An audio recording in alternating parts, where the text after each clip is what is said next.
அனைவருக்கும் வணக்கம். ஒரு நண்பர் இந்த கேள்வியை கேட்டிருக்கார். தனக்காக தான் வாழ்வது என்பது எப்படி வாழ்வது அப்படின்னு கேட்டிருக்கார். இப்போ ஒவ்வொரு மனிதனும் தன்னுடைய குடும்பத்திற்காக வாழ்ந்து கொண்டிருக்கிறேன் என்பது எல்லாரும் சொல்லக்கூடிய ஒரு கருத்து.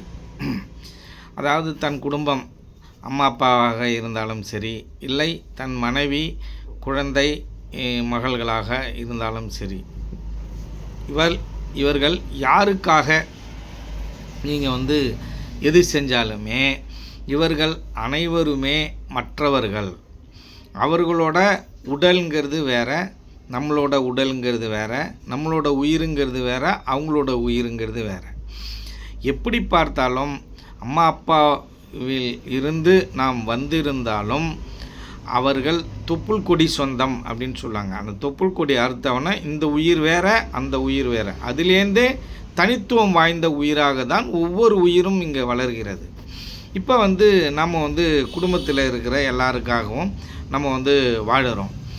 இப்போ நமக்காக நம்ம எப்போ வாழுறோம் அப்படின்னு கேட்டிங்கன்னா, நம்மளை உள்நோக்கி பயணம் பண்ணும்போது தான் நமக்காக நம்ம வாழுறோம் என்பதை நாம் தெளிவாக தெரிஞ்சுக்கணும். அப்போ உள்நோக்கி எப்படி நம்ம பயணம் பண்ணோம் அப்படின்னா, இதை வாசியோகம் பண்ணுறவங்களுக்கு நல்லா தெரியும். அதே போல் சித்த வித்தை பண்ணுறவங்களுக்கும் இது சம்மந்தப்பட்ட விஷயங்கள் எல்லாமே தெரியும். தனக்காக தான் எப்படி வாழ்வது என்பது.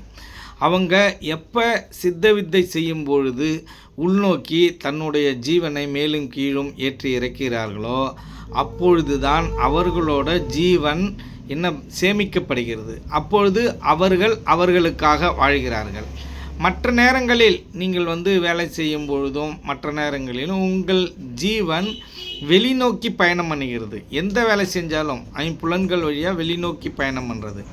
அப்படி வெளிநோக்கி பயணம் எது செஞ்சாலும், ஒரு வேலை செஞ்சாலும் எது செஞ்சாலும், அதுலேருந்து நமக்கு பணம் கிடைச்சாலும் கிடைக்கலனாலும், ஒரு சேவை செஞ்சாலும் அவைகள் எல்லாமே மற்றவர்களுக்காக செய்கின்ற வேலையை தவிர நமக்காக நாம் செய்யும் வேலை என்பது கிடையாது என்பதை நீங்கள் தெளிவாக தெரிந்து கொள்ளணும். நமக்காக நாம் செய்யும் வேலை என்பது எது அப்படின்னு கேட்டிங்கனால், வாசியோகம், சித்த வித்தை, இந்த தியானம் செய்யும் பொழுது தான் நம்ம உயிர் சேமிக்கப்படுகிறது. நமக்காக நாம் வாழ்ந்து கொண்டிருக்கிறோம் என்பதை நாம் தெளிவாக உணர்ந்து கொள்ள வேண்டும். நன்றி, வணக்கம்.